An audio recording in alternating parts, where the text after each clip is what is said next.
We have a 2018 Acura ILX.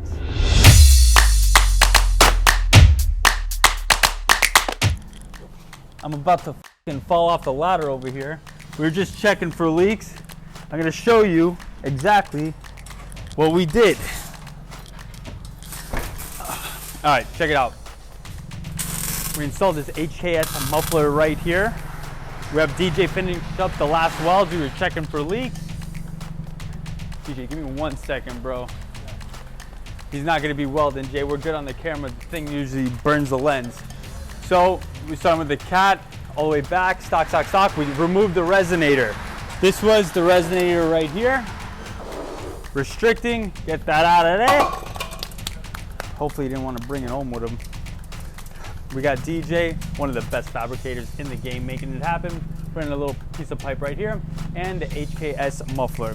Not too loud. We're gonna bring it down and let you guys decide. Let me know in the comments. Also, yo, give me a thumbs up, please. Helps the algorithm, helps me out. Share this video. Oh, let me show you the old muffler. Right, Chuck. Too hot? It's one of the hottest days in Florida today. It's not something to complain about. All right, so yeah, we're gonna bring it down and then see how she sounds.